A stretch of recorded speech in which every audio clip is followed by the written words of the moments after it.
Selamat pagi dan shalom. Jumpa kembali dengan saya Pendeta Ponco di dalam perenungan firman Tuhan di hari Senin. Mari kita berdoa sebelum kita membaca dan merenungkan firman Tuhan. Ya Bapa, kami datang kepadamu mengucap syukur atas hari yang baru.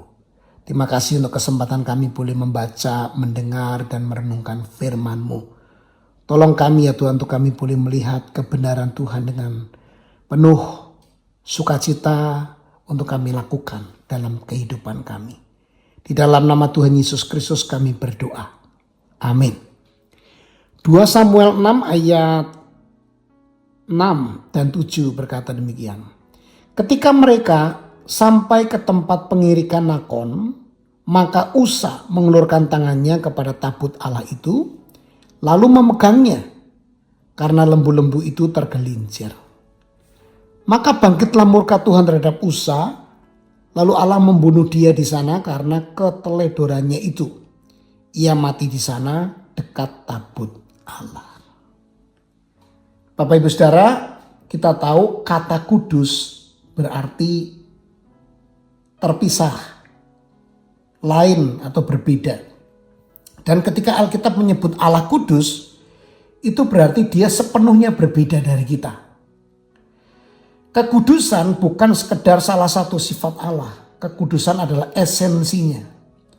Dia kudus dalam kasihnya, kudus dalam kuasanya, kudus dalam penghakimannya, kudus dalam kesabarannya, dalam segala hal setiap waktu. Dia kudus secara sempurna. Tetapi disinilah pergumulan kita, Bapak Ibu Saudara. Karena kita berdosa, kita sering merasa tidak nyaman dengan kekudusan Allah. Kita cenderung ingin Allah sedikit lebih fleksibel, sedikit lebih longgar, sedikit lebih mirip dengan kita. Karena kita merasa tidak nyaman dengan kekudusan Allah.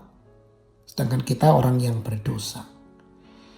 Tetapi Bapak Ibu Saudara, meminimalkan, mengabaikan atau meragukan kekudusan Tuhan tidak pernah menghasilkan sesuatu yang baik.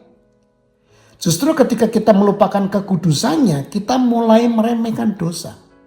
Kita mulai berpikir bahwa pelanggaran kecil bukan masalah besar.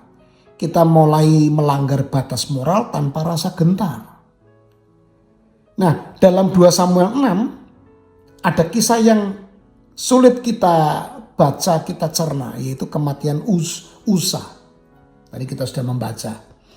Tabut perjanjian, lambang hadirat Allah, diangkut dengan cara yang tidak sesuai dengan hukum Tuhan. Allah telah memerintahkan agar tabut itu dipikul oleh para imam dengan tiang kayu, tetapi mereka menggunakan gerobak. Ketika gerobak itu miring, Usa mengulurkan tangan untuk menopang tabut itu. Secara manusiawi, tampaknya ia bermaksud baik, betul ya. Dia kan mau menyelamatkan dari goncangan itu. Namun Usa dikatakan di situ melanggar kekudusan Allah. Dan seketika itu juga ia mati. Nah, sebagai orang berdosa kita mungkin tergoda untuk berkata, bukankah itu terlalu keras? Allah sepertinya kejam. Itu pula yang membuat Daud menjadi marah. Karena Tuhan menyambar Usa dengan sedemikian hebatnya sampai mati. Tapi Bapak Ibu Saudara, pernyataan wah itu kan keras banget, itu muncul dari pemahaman kita yang keliru. Pertanyaan itu muncul karena kita belum sungguh-sungguh memahami betapa kudusnya Allah. Allah tidak pernah berkompromi dengan kekudusannya. Ia tidak pernah menurunkan standarnya agar sesuai dengan kelemahan kita. Dan justru disinilah kita melihat bahwa salib itu mutlak diperlukan. Jika Allah benar-benar kudus, maka dosa benar-benar serius. Jika dosa benar-benar serius, maka hukuman harus dibayar. Allah tidak bisa sekedar berkata, tidak apa-apa. Kekudusan Allah menuntut keadilan. Tetapi kabar baiknya adalah ini. Hukuman itu tidak dijatuhkan kepada kita yang percaya, melainkan kepada Kristus.